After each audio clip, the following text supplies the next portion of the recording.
Hello बच्चों। बहुत से बच्चों का सपना होता है कि वे भारतीय सेना में अपनी सेवाएं दें, जिसके लिए कि उन्हें बहुत सारी परीक्षाएं देनी होती हैं, जैसे कि RMC, NDA, combined defence services और सैनिक स्कूल घोड़ाखाल या सैनिक स्कूल नेशनल वाइड जो परीक्षाएं होती हैं उसे पास करना होता है। तो हम आज सैनिक स्कूल जो 6th क्लास में एडमिशन होता है उसकी बात करेंगे, जिसका कि वेटेज आप देख पा रहे हैं। उसमें हमारे 4 सेक्शन होते हैं, ABCD, mathematics, general knowledge, language, intelligence होती है। और मैथमेटिक्स का सबसे ज्यादा वेटेज होता है। मार्क्स पर क्वेश्चन 3 मार्क्स का एक प्रश्न होता है और 150 मार्क्स उसका एग्रीगेट होता है।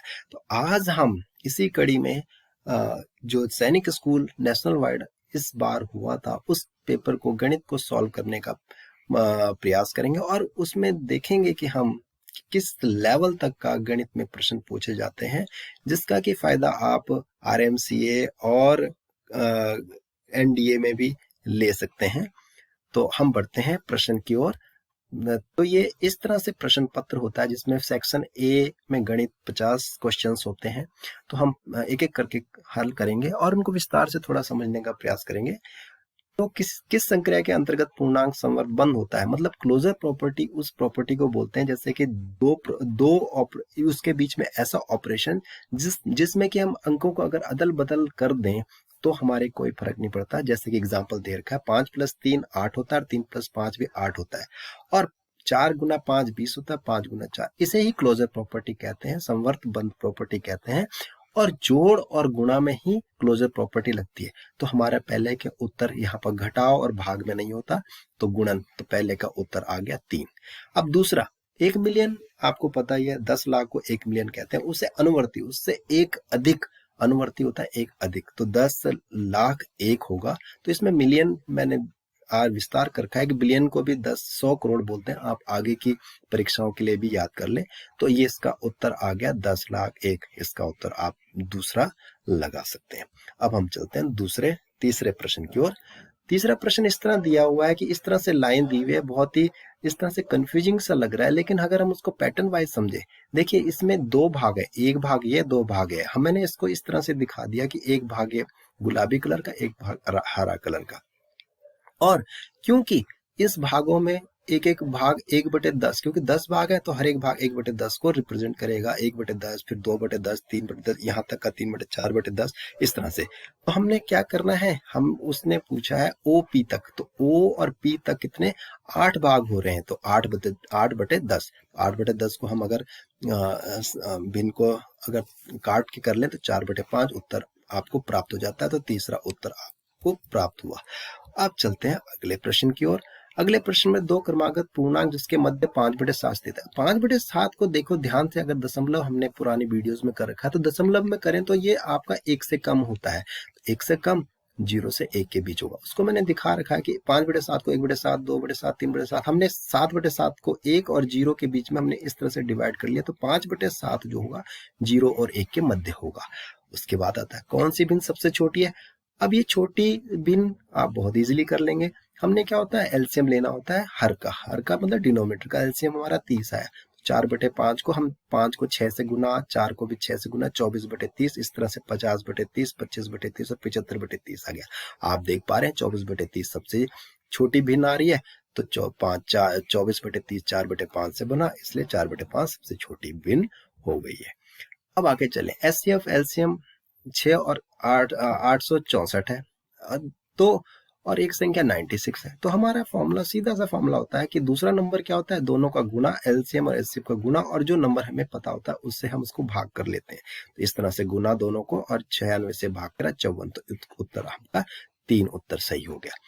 अब 2 संख्याओं का एचसीएफ 12 है और उसका अंतर भी 12 है संख्या। अब एचसीएफ का मतलब होता है कि उसका भाग सारी दोनों संख्याओं में जाना चाहिए। 84 और 96 में 12 का भाग जाता है, लेकिन 66, 78, 70, 82, 62, 78 में नहीं जाता। तो ये अपने आप ही अलग हो गया।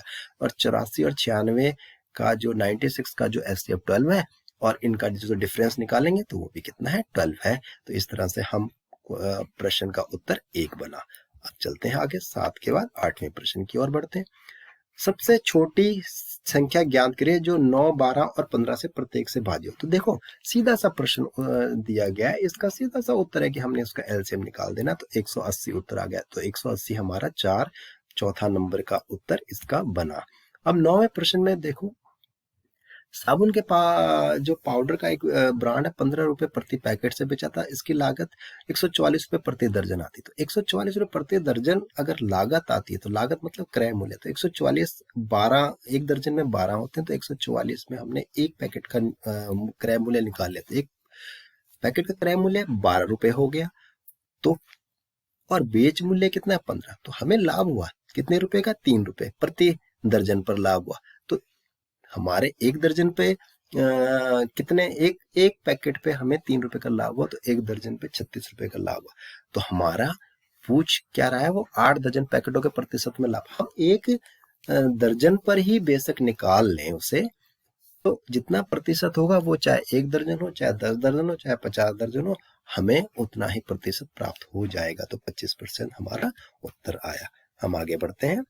अब ये जो आगे बड़ी से बड़ी संख्या ज्ञात कीजिए जो 37, 56 और 93 भाग देने पर ये 1, 2, 3 शेषफल आ जाए। तो सीधी सी बात है, इनमें से एक एक घटा लीजिए आप। 37 में से एक घटा लिए, 56 में से एक घटा लिए, और जो संख्या आई है उसका मासावा निकाल लीजिए। उसका मासावा 18 आ गया, तो जिसका कि उत्तर हमारा क्या बन गया, 18 बन गया। 18 उत्तर मतलब उत्तर हमारा 2 बना। उसके बाद आगे बढ़ते हैं। आगे देखिए, 10 आदमी किसी कार्य को 4 दिन, इस तरह के प्रश्न हमने बहुत सारी वीडियो पहले ही बना चुके हैं, आप उसमें से भी देख सकते हैं। आदमी 4 दिन में कार्य कर सकते हैं ना, 5 दिन में पूरा करना, तो कितने। अब जाहिर सी बात है, 10 आदमी अगर 4 दिन में करते हैं और 5 दिन में काम पूरा करना है, तो इसका मतलब लेजीनेस होगी, तो हम इसका मतलब आदमी कम लगेंगे पहले प्रश्न की। और ये रेशियो एंड प्रोपोर्शनल से आपके प्रश्न कुछ दिए गए हैं, तो आप इनका पैटर्न भी देखिए। तो भाई 10 आदमी एक काम को 4 दिन में करते हैं, तो एक आदमी उसी काम को कितने दिन में करेगा, 40 दिन में करेगा। तो 5 दिन में काम पूरा करना है, तो 5 से भाग दे दो 40 को, तो 8 आदमी उसे पूरा कर लेंगे, ज्यादा आदमी नहीं चाहिए हमें, 8 से काम चल जाएगा। और ये देखो बहुत ही ईजी था। तो 21 बकरियां 15 गायों के बराबर चारा खाते, तो कितनी बकरियां 35 गायों के बराबर चारा खा लेगी। Proportional 21 ratio 15 proportional to x ratio 35, और मिडल टर्म और एक्सट्रीमिटीज टर्म का मल्टीप्लीकेशन क्या होता है, बराबर होता है। तो ये 15x इनको मल्टीप्लाई कर दिया, और इस तरह 49 उत्तर आ गया सेकंड। एक मैकेनिक में 9 कारों को 36,000 में कमाता है, तो 27 कारों को कितना कमाएगा। तो ये भी बहुत इजी था। आपने 36,000 ratio 9 ratio 36,000 proportional to 26 ratio x कर लेना है। तो ये 9x 27 मल्टीप्लाई बाय 36,000, और हमारा 1,08,000 आ गया, या 10,000, हाँ 1,08,000 आपका आंसर आ गया। और हम आंसर हमारा कौन सा है, 1,08,000। देखिए फर्स्ट आंसर आपका आ गया। अब दूसरा क्वेश्चन चले, सीधे प्रोपोर्शनल है, x रेशो y 3 रेशो 5। हम दरअसल x को 3 के y को 5 के मान लेते हैं, और उनको डिवाइड कर लेते हैं। तो x की जगह हम 3 के और y की जगह 5 के, तो 5 के ऊपर नीचे डिनोमिनेटर से कट जाएगा। तो आपका आंसर बन गया 39/49, और जो 39/49 आपका आंसर किस और बढ़ा, ये आपका फर्स्ट ही इसका आंसर है। तो आगे बढ़ते हैं 15th क्वेश्चन की ओर। देखो बहुत इजी, ये भी प्रोपोर्शनल का। तो आप समझ पा रहे हैं कि हमारे जो आपके सैनिक स्कूल की परीक्षा में इस बार रेशो एंड प्रोपोर्शनल को ज्यादा वेटेज दी गई है। तो 3:18 proportional to m ratio 42, product of means and product of extremities आपको पता ही है। 18m = 3 × 42, तो m = 3 × 42 डिवाइडेड बाय 18, और = 7 आंसर। तो 7 आंसर हमारा थर्ड की ओर बढ़ा है। तो देखो total number of candidate and, और उसके बाद नॉन सिलेक्टेड कैंडिडेट। तो 1200 ने कैंडिडेट ने अप्लाई किया था, 900 उसमें से क्या हुए, सिलेक्ट हुए, कैंप के लिए चुना गया, और बचे 300। तो सिलेक्टेड नॉन सिलेक्टेड 900/3 3:1। ये थर्ड की ओर हम आंसर की ओर बढ़े। आगे चलते हैं। एक लड़का किसी पुस्तक को 450 50वें बेचता 10% की हानि और उसके बाद 10% का लाभ। इस तरह के क्वेश्चन हमारी स्पेशल वीडियो बनाई गई थी। आप इस डिस्क्रिप्शन बॉक्स में इस तरह के लाभ और हानि के मैं प्रश्न आपको डिस्क्रिप्शन बॉक्स में लिंक दे देंगे, आप उसमें से देख लेंगे। तो देखो ये फॉर्मूला डायरेक्ट फॉर्मूला था 100 प्लस लाभ 100 माइनस हानि मल्टीप्लाई बाय प्रारंभिक विक्रय मूल्य। तो ये 450 divided multiply by 110 divided by 90 550 इस तरह आ गया। और 18th क्वेश्चन क्या था, ये किस तरफ बढ़ा हमारा आंसर, थर्ड की ओर बढ़ गया। अब देखो इसमें देखो दो स्पीकर हैं उसके पास, फर्स्ट में क्या करता है उसको एक को किस में बेचता है 20% लाभ पे बेचता है, दूसरे को 10% हानि पे। इस तरह के भी प्रश्न हमने बहुत सारे किए हुए हैं। हम पहले उनका क्रय मूल्य दोनों का निकाल लेंगे और क्रय मूल्य अगर विक्रय मूल्य से कम होता है तो हमें क्या मिलता है, लाभ मिलता है। तो इस तरह से हमने दोनों का क्रय मूल्य निकाल के जोड़ा तो 15,250 आ गया, जबकि विक्रय मूल्य उसका 15,600। तो हमें SP is greater than CP, तो हमें प्रॉफिट हुआ, कितने का प्रॉफिट हुआ 15,600 में से हमने 15,250 घटा दिया तो हमें कितना 350 का प्रॉफिट हो गया। और ये देखिए बोध मास में भी इस बार सैनिक स्कूल परीक्षा में काफी प्रश्न दिए गए हैं। ये तीनों प्रश्न बोध मास से हैं। बोध मास में बोर्ड मास ब्रैकेट ऑफ फिर division multiplication addition and subtraction हमारा चला। तो इस तरह से बोर्ड मास में हमने सॉल्व किया। इस तरह से हमारा इस तरह से जहां ब्रैकेट्स होती है वहां बोर्ड मास लगता है और जहां ब्रैकेट्स नहीं होती वो डी मास कह देते हैं उसको, division multiplication addition and subtraction. तो इसमें फर्स्ट वाले में तो देखो ब्रैकेट्स हैं तो इसमें बोर्ड मास लग गया आपका। इस तरह से आपने सॉल्व कर दिया। इसके क्वेश्चंस की भी आपने देख लिया होगा आराम से, इजिली आपने ब्रैकेट्स के अंदर ने सॉल्व करना है और आखिरी तक सॉल्व करके रिजल्ट ले आना है। तो 411 हम आंसर नंबर 2 की तरफ बढ़े। सेकंड क्वेश्चन में इसमें देखो कोई भी ब्रैकेट्स नहीं है तो इसमें डी मास लगेगा और सीधे डिवाइड करेंगे मल्टीप्लाई करेंगे जहां जहां जो ऑपरेशंस होंगे और आगे हम सॉल्व कर लेंगे। और इसके बाद हमारा चलता है थर्ड इसकी तरफ।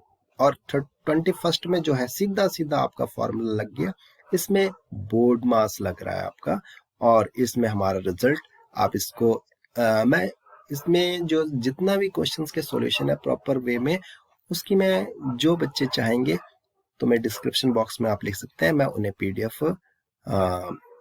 सेंड कर दूंगा। तो इस तरह से आपका ये अगला क्वेश्चन इस तरह से गया तो हमारा -225 आपके रिजल्ट्स की ओर बढ़ गए हैं। इसके बाद चलते हैं अगले क्वेश्चन की ओर।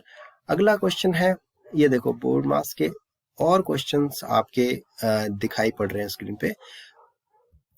अब ये एवरेज के एप्लीकेशन ऑफ एवरेज के, एवरेज में क्या करना है weight of the boys and देखो 20 स्टूडेंट्स के जो है आपके वेट है 160 kg और 5 के 50 kg। तो दोनों को हमने मल्टीप्लाई करके ऐड कर लेना और नंबर ऑफ टोटल क्लास में जो स्टूडेंट है उन्हें डिवाइड कर लेना तो 138 kg। तो आंसर फर्स्ट की ओर बढ़े। उसके बाद 23rd जो है देखो इसमें 7th स्टूडेंट का निकालना है तो हमारे पहले टोटल स्टूडेंट का जो वेट है उसमें से हम माइनस कर लेंगे जो 6 स्टूडेंट्स का वेट है जिस तरह से, तो उसमें माइनस करके 164 हमारा क्या आ गया 7th स्टूडेंट का वेट आ गया, हम 4th आंसर आ गया। एक लाइब्रेरी में जो है 510 विजिटर्स आते हैं लेकिन संडे को आते हैं 510 और बाकी दिन को 240 आते हैं और उसने दे रखा है कि अगर 30 डेज का वो महीना हो और फर्स्ट डे जो है संडे है तो जाहिर सी बात है 5 संडे पड़ेंगे उस महीने में।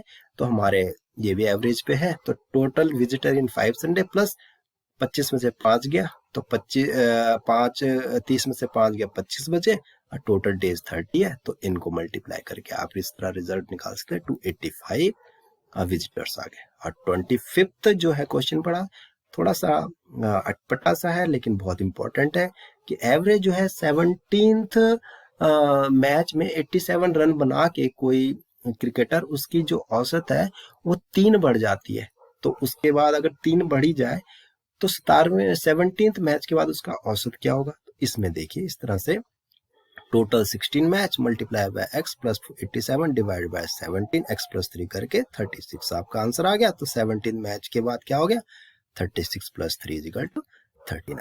इस तरह आपने बहुत अच्छे से समझा कि किस तरह से हम मैथ्स को कैलकुलेट करते हैं और किस तरह से हमारे जो सैनिक स्कूल में एग्ज़ाम होता है।